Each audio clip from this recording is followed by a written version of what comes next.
right. A couple quick questions for Shaunna and John. How did this idea come about for you? Great question. So I was actually taking a course on sustainable business, and I came across this backstory, which was this oil spill happened in 1969 off the coast of Santa Barbara, and it really ignited a lot of activism and local response, speaking up for the environment. And 1 year later, the first Earth Day occurred, and a lot of that was because of what was happening here, and it resonated with other people across the country. And we thought, wow, we've celebrated Earth Day our entire lives, and I never knew that that's where it came from. And we found out the more people we talked to, the more people were in the same position, that we all celebrate Earth Day, but we don't necessarily know how that came to be. And there were some really exciting things that we learned the more we looked into it, and we said, this seems like a story that should be told and accessible for kids, because they're the biggest celebrators of Earth Day and they're the future. So that's how it came to be. What was it like for a husband and wife to work together on a book? It's a great question. We have been writing creatively together for almost 10 years now. And so we always like to joke that one of us types with our left hand and the other one types with the right hand, but that's obviously not how it works. We've learned a lot of like how to give feedback to one another in a nice way. You know, obviously with writing you make yourself really vulnerable, and so you want to be able to get good feedback from your partner and friend and apply that to what you're working on. So yeah, I mean, it's a lot of like talking. We go on a lot of walks and talk about our ideas, and then come up with them, and kind of everything sort of becomes both of ours. There's not a lot of, we try not to have a lot of ego in, you know, who wrote what part. Yeah. And good writing, I think, is a lot like good reading and listening, and it's listening, really. Like, you listen to your co-author just like you listen to the stories that are told, and that helps you become a better writer and more excited to connect with other people. That's great. And not only you're going to read, John, right? But we also have an activity afterwards, right? So yeah, we do. Yeah. So there's an activity that we can do outside after the reading. There's a table outside, and we have some crayons and some sheets. And Sam, who's the main character of the book, she draws a picture in the book, and it sort of travels with her throughout the pages. And she draws a picture of her favorite place. And so we're encouraging young readers to also draw a picture of their favorite place in nature, in the community, and think of ways that they can protect it. So this is one that I drew. This is a place called Harmon Canyon. We live down in Ventura, and so this got me thinking about, hey, what could I do to help protect and take care of this place that I love and visit? And I realized that I often see some trash or a bottle cap or something like that when I hike, but I never have a way to pick it up. And I usually let it go, and I don't feel great about doing that. And so now when I go on hikes, I have a little bag, and I can just pick up the thing as I go. And for me, I just feel a lot better, because I feel like a sort of a steward of the place that I go and see, and that makes me feel really good. So hopefully you all, after you read the story, will, you know, connect with that idea and want to do something similar in a place that you love and really enjoy. Very cool. Yeah. Is there anything else you want to add before you read? We'll get to questions after the book's over. Okay. Well, I just had a quick question about that. Who your illustrator was, and how did you select them to tell the visual story for the children that are more visual? Yeah, that's a fantastic question. And so the illustrator is Maribel Lechuga. She actually lives in Spain, so she's not here with us today. And there's several different ways to do it, but for us, when we sold our manuscript to the publisher, they then selected the illustrator, and so we got different galleys of work from different illustrators. And we never talked to her the entire time we were working back and forth. We would get her sketches, and then we would talk to the editor for the publisher, and you know, give ideas of you know, tweaks or things to change. And then the editor would go back to her. So we never had any, you know, direct conversation with her until after the book published. Right, which is kind of weird. And I think they do it because there's a whole editorial team that handles the writing, which is our area, and there's a whole art direction team which handles the illustrations. And we don't, as you can see from what I drew, I shouldn't be illustrating picture books. And so, you know, so it's that you don't step on anybody's toes. And you might have a good idea for feedback, and we were able to give her feedback, but it was up, over, and down. So you didn't really have the ultimate, like, when it comes to visually telling your story, a lot of it was kind of like back and forth, collaborative effort. Yeah, Okay, she cool. read the manuscript and thought of her ideas for what she wanted the pictures to be. Neat. Yeah, it was a collaborative. Very cool. Yeah. It was cool. Cool. And we can move in just a little. Looks like why people are don't kind of getting. everybody move in just a little So bit. we definitely don't bite, and it looks like they might. Come on in. But it looks like Come a on couple in. people are stuck in the back. Oh, yeah. All right. Want to move up a little bit? Yeah, All right. After we move in a little bit, you want to go ahead and start? sure. All right. I think I'll just Great. is that cool? Yes. All right. We have like a little spiel, but we'll probably do it for the next one. So, Ah. the story's called Black Beach, a community, an oil spill, and the origin of Earth Day. And it's written by Shaunna and John Stith, which is us, as you know now. And it's illustrated by Maribel Lechuga, who we just learned about, who lives in Spain right now. Cool. And one of the things that you might want to keep an eye out for while John is reading the book are the clothes and the hairstyles of the people, the characters that you'll see in the illustrations. They might look a little bit different than what you're used to wearing today because this story took place 50 years ago, which is kind of a long time ago. Right. So it's a story from the past that's still having a big impact on the present. And so for some of the people who are coming in now, we'll just do a little quick rehash, right? Yeah. Yeah. So, you know, everybody, yeah, just go for it. Hi, everybody. Thank you all, first of all, for Thank you being for here coming, today. yes. This means so much to us that you all came out, especially with the weather and the traffic, so it's great to see you all. Yeah. Thank you so much. I'm Shaunna Stith, And I'm John Stith. and we're the co-authors of Black Beach, a community, an oil spill, and the origin of Earth Day. And we're so excited that you're here. As Michael mentioned, this is our very first event for Black Beach, which just published this past week. And this is even more special for us to start our book tour here because a lot of the events in the book take place right here in Santa Barbara. So, by a show of hands, who here knows what Earth Day is or has ever celebrated Earth Day before? Looks like a lot of people, which is really exciting. So Earth Day is a special holiday that occurs every year in the month of April. And it's a day when people all across the world, so not just California or your town, and not just the United States, but the entire world come together to celebrate the Earth and what we love about it and what we can do to help make it better. And the, sorry, and John and I have celebrated Earth Day since we were little kids. But Earth Day didn't always exist. Yeah. Something had to happen to make people come together and say, hey, wait a minute, the planet needs to be protected. And that's what Black Beach is about. In 1969, there was an oil spill right here off the coast of Santa Barbara, and it devastated the local habitat, and it really served as a wake-up call that people, the actions of people were harming the planet. Yeah. And in response, people in this community and then all across the country came together and started speaking up for the environment.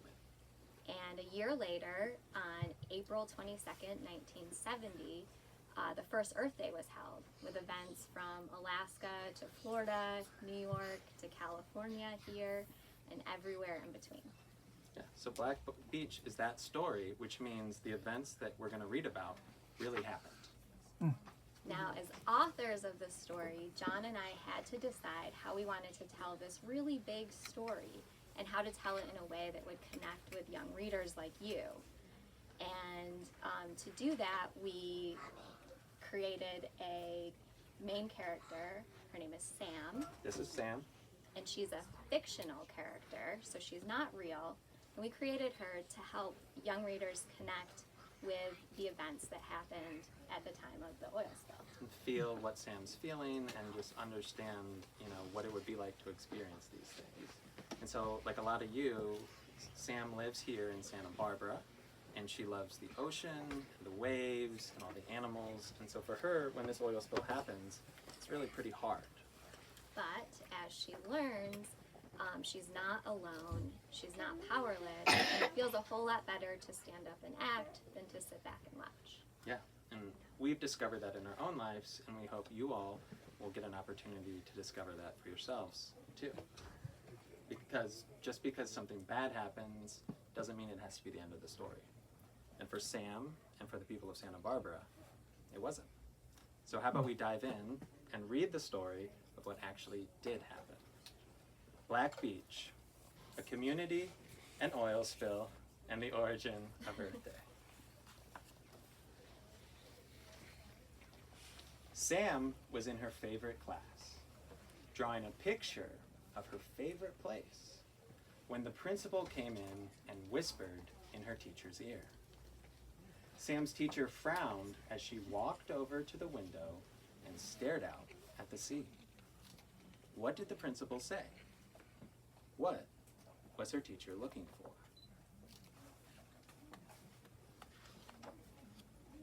Back home, Sam's parents told her something terrible had happened. Union Oil had caused an oil spill when they were removing a drill from the ocean floor. Oil was now gushing up into the Santa Barbara Channel. Her mother called it a blowout, like a cap had popped off a shaken up bottle of soda and couldn't be put back on.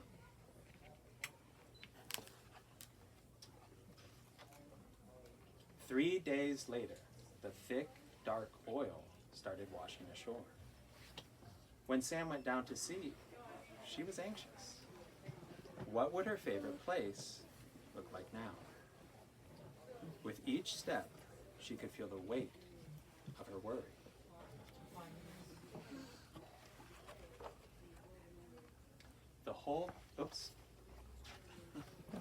It was even worse than she had feared. The beach was black. The ocean was black. The sparkling waves that used to crash down, whoosh up, and tickle Sam's toes were silent. All she could hear was slop, slop, slop.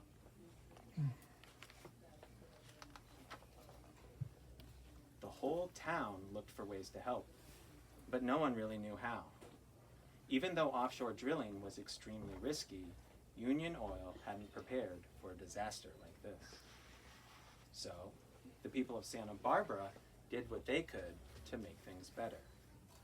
Sam's father joined a group of fishermen throwing straw into the sea to sop up the oil. Sam's mother and other volunteers used towels to pick up seabirds stranded on the beach. Their feathers were coated in oil, and they weren't able to fly. Sam felt helpless. All she could do was sit back and watch.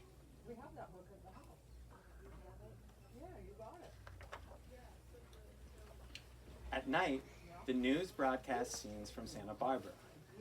Millions of people across the country tuned in. No one had ever seen anything like this before. Oil continued to seep into the ocean. Whenever Sam thought about it, she got sad. But then her sadness turned to anger. What had happened to her favorite place, to the birds and the beach and the blue sea, wasn't right.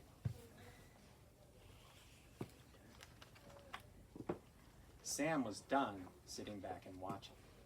It was time to stand up. She and her friends filled bottles with oil from the beach and mailed them to politicians. If the people in power saw what had happened, then maybe they would work to prevent it from ever happening again. News of the spill continued to grow, and more people started paying attention. Even President Nixon came on a helicopter to see.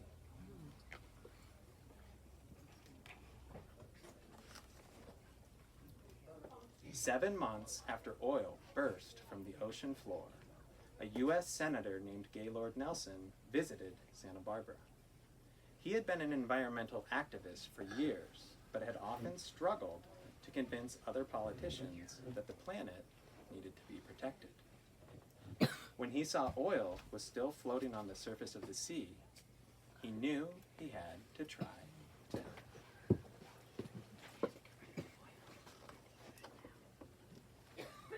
Back in Washington, D.C., Senator Nelson hired an eager young team to begin organizing a national day of environmental celebration and protest.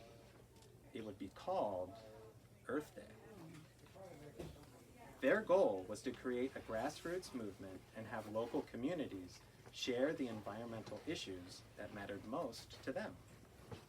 If enough people participated, politicians would have to start paying attention to the needs of the planet.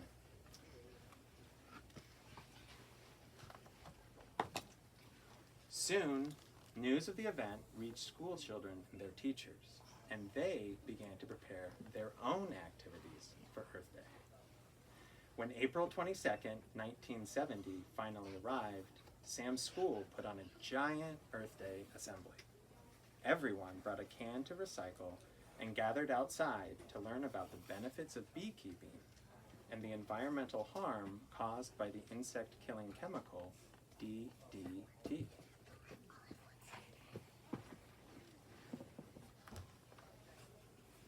At thousands of schools across the country, children spent the day talking about environmental problems and what could be done to make them better. The more Sam learned, the more powerful she felt. There were so many ways to help.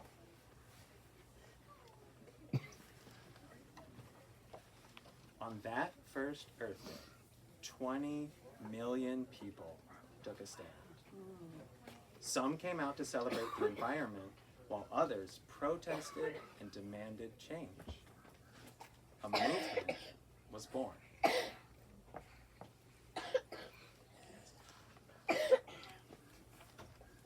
Back at the beach in Santa Barbara, the seabirds and seals slowly returned.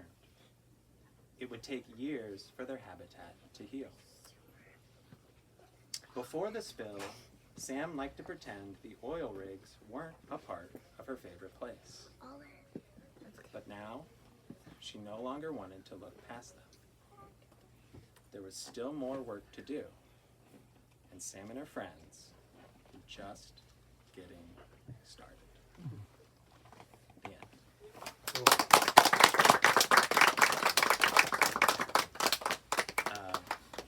So that's the book. If anyone has any questions, we're happy to answer any questions. Yeah? Oh. Do you have a question? Question? Yeah. What's your question? My question that's under the sea. Under the sea? What's happening under the sea? Okay. Okay. So that's a great question.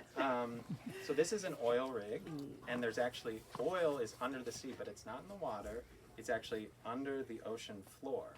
And so at the time, and still sometimes today, people will build a big thing like this, which is an oil rig, and then they'll send a pipe down into the ocean to the ocean floor, and then down into the ocean floor to get the oil out. And these structures are actually the largest structures on the West Coast. So if you took them out of the water, they'd be the height of like the Empire State Building or a skyscraper in a city. So they're actually very huge. And what had happened was when they drilled into the ocean floor and were removing the drill, there's so much pressure because it's all the way down that the oil spurted out and there wasn't really a way to stop it. In fact, when they tried to stop it and like basically put a cork in it, the ocean floor was split open in 5 separate places, and 3 million gallons of oil flooded up into the ocean. It ended up covering 800 square miles of the ocean, which is pretty substantial. Yeah. And it was about 35 miles of coast that was affected from northern Santa Barbara down to Ventura. And how did they take care of the seabirds that day? Great question. Really good question. So there's a picture in the book that kind of depicts this, but there were volunteers who were going out to the beach to try to help the seabirds who were coated in oil. They couldn't fly. They were coated in oil because they're seabirds and they go into the water that had oil in it. So actually the zoo, the Santa Barbara Zoo, shut down for a bit and became a place where the birds would be taken and they would try to help clean them off and get them. Yeah. And it affected not just birds, but also, I mean, so many animals and fish and birds, everything lives in this Santa Barbara Channel, which is one of the most biologically diverse and ecologically diverse places on the planet in terms of marine life. And there's whales, there's sharks, there's sea lions, there's seals, there's dolphins, there's a kelp forest, and all of this was affected. And in these scenes on the TV, this really happened, and it was the first time that people all across the country could see how the actions of people were impacting the planet and animals and nature. And because the news would show like a seal covered in oil or a seabird, it really connected with people all across the country. And like Shaunna said, people started to say, hey, like, this isn't okay, we need to start making changes. And an exciting thing that happened is after Earth Day happened and 20 million people came out, even though there had never been an organized environmental event on any mass scale, no one knew, is anyone going to show up? Like, kind of like today, when we came here, we were like, is anyone going to show up? I don't know, like, you never know. But 20 million people came out, and within 3 years, Within 3 years, the government had founded the Environmental Protection Agency and the Clean Air Act, the Clean Water Act, and the Endangered Species Act, and a bunch of other environmental laws. So it's just a wave of change because people united and they spoke up and said, hey, we want to make a positive difference. And Earth Day was how that happened, and it really started here in your hometown or nearby your hometown, which is pretty amazing when you think about it. And so these, we all know, are still out there. And an interesting fact about that is several of them have been decommissioned recently. The platform where the oil spill happened is called Platform A. So if you ever hear of Platform A or Platform Alpha, that's the one that was, and it's still out there, but you can finish. And they're trying to figure out what to do with these now that they're no longer taking oil out with them, and they're these huge structures, and there's a couple different theories of what you can do with them. But the federal government recently just came up with a plan, and they want to remove and fully decommission and remove Platform A and 8 others. But one of the things that they have to take into consideration in a report that they've released, which we thought was really interesting, is that this platform, because of how it led to Earth Day and led to something that people now all over the world celebrate, they want to figure out, okay, this was so important to the environmental movement, do we need to do something maybe onshore to commemorate it because it might be a national historical site? And that's pretty exciting to think about for me, because then I think about in the future, like right now when I look at historical sites, it's like a battlefield or something like that, and you think, wow, that's so crazy that people used to, you know, line up together and fight. And like that seems so removed from where we are today in this country, which we're really lucky, obviously not everywhere around the world, but in this country. And so in the future, people may be coming to Santa Barbara in 100 years and looking out at this where it either used to be or where there's a plaque or a little station that commemorates it and say, wow, we used to dig under the ocean with great risk and dig up these fossil fuels and burn them to get around, you know, and like now we just know there's this big sun and we get all our solar energy or wind and it's renewable. So it's really interesting. Obviously we needed oil at the time, but there is an opportunity now to transition to clean energy. And so it's cool. For me, it feels very optimistic to think about a future where someone might look back at this platform and think, wow, people used to do that? And so that's cool. Any other questions? Yes? When we go back to our families and we go back to the classroom tomorrow and Monday, what can we tell our families and our friends to continue doing? Because Sam is still fighting the fight to keep the planet blue and green for everyone. So what can we do as children and students and parents? That's a really good question.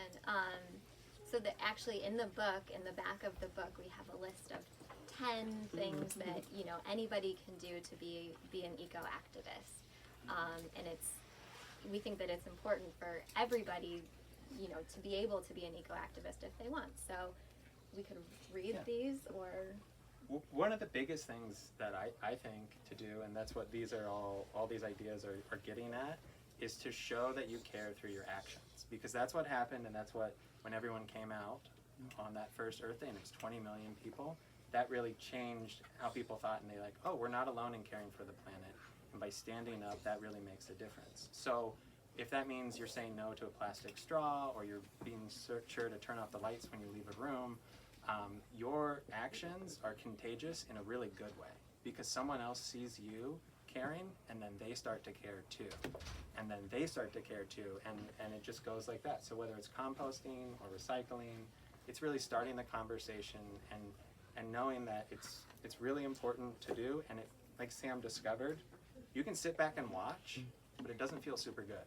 But if you stand up and act, you feel so much more powerful, you feel so much more inspired, and really that's our hope, is, you know, because we were inspired by all these kids in primary and secondary schools with the largest group of participants in the first Earth in the Day. first Earth Day.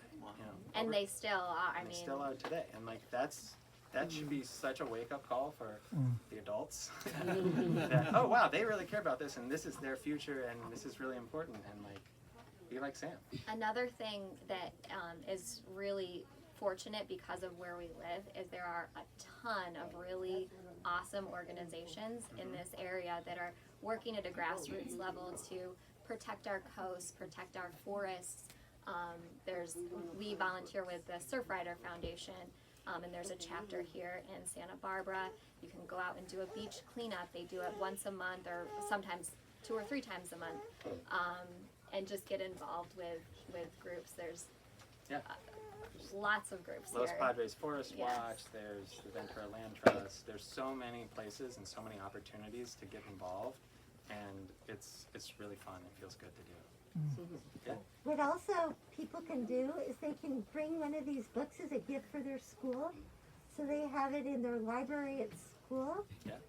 Yeah, definitely, because Sure, we hope that this sparks new conversations, and because like Shaunna said, it's a story from the past. You know, it took place 50 years ago, but it still has this huge impact on the present. And COVID-19 ended up sort of shutting down what would have been the 50th anniversary of Earth Day. But before that happened, they were projecting 2 billion people. 2 billion people across the country world. coming No, out. across the world. Yeah, sorry. Yeah, across the world coming out on that day, which is, you know, a third of the planet all coming together at the same time, saying, "Hey, let's shape a better future," and that's super inspiring. And this year, the Santa Barbara Earth Day Festival is back on and in person. It hasn't been a big in-person event for the last few years, but it's actually the weekend after Earth Day, so it's April 29th and 30th. And there's a whole kids area, and I think it's going to be pretty amazing. Yeah. Like 30,000 people or more come out for it. So Yeah, and there's a kids area, so there's all sorts of activities and ways to get involved that are there, and there's also things for adults, like EVs and just different products and cool speakers, and yeah, I would highly encourage anyone if they're looking to do that.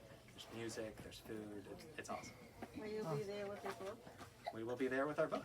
Yes, we will be there with our book. Yeah, so does anyone have any other questions? I do. I love the part of the book where Sam and her friends were filling up oil and sending it to politicians. I thought that was wonderful. It's very educational. I have 2 questions. Besides this bookstore, where can we purchase the book? And then, what inspired you to come up with the story and to research it and write it for everybody to hear and get inspired as well? Should I take the first question? what was the first question? Where can we get it besides your book, besides here? This one. Anywhere, but you should get it here if. We're here, they're hosting us. Um, Right. Chaucer's actually opened 1 year after the oil spill. So they are a local institution. A couple years. 1 or 2, Yeah. very close. You'll be doing book signings. Yeah, and we'll be sign signing books these here. later. But yeah, it's available anywhere where books are sold for sure. And what was the second question? What inspired? Well, before we do the inspiration, so when you're talking about the kids bottling oil, so that did really happen. And there are pictures of it. There are from that pictures. time. If you go online, you can see pictures like these. And it was an organization called GOO, which is a local organization that was created here. Get Oil Out. And so they organized it and they mailed these bottles to politicians all across the country, which is like a very tangible way. When you're holding it in your hand, it's a lot harder to ignore. And so we think that's really cool. Yeah, and then the inspiration, John had mentioned this at the beginning, so some of you maybe already heard this, but he did a course on sustainable business, and he learned about kind of the origins of the spill and the Earth Day connection during that. And so we started talking about it. We had been writing creatively together for a while, and we thought, this is a really interesting story. We should see what we can find out. And so the more research we did, the more interest we built in it. And yeah, I mean, it's been several years of work. So. But it was sort of an aha moment, because I've grown up, many of us have grown up celebrating Earth Day and going, and you know, that's just been a part of life, like July 4th or Halloween or other holidays. And I didn't necessarily think that, something had to happen to create this change, to create this shift. And so when I learned about it and, you know, talked to Shaunna and talked to other people, and they didn't know either. And then we looked and there wasn't a story for kids, who are the biggest celebrants of Earth Day. We said, okay, we should probably write this and help spread the word, because, you know, we do volunteer with Surfrider, as several of the people who do, and it's so inspiring for us to see the kids come out, and they're so amped when they come back from beach cleanups, and they say, look at this cap I found, or like, can you believe like this is an entire like flip-flop or whatever, and like they're so good, and they've separated the trash and recycling, and like that, whenever I feel like, there's too much going on, or this is too difficult of a problem, I look at kids, because they're really shaping our future, and that always inspires me to do better. Shaunna, John, thank you so much for coming to read Black Sheep.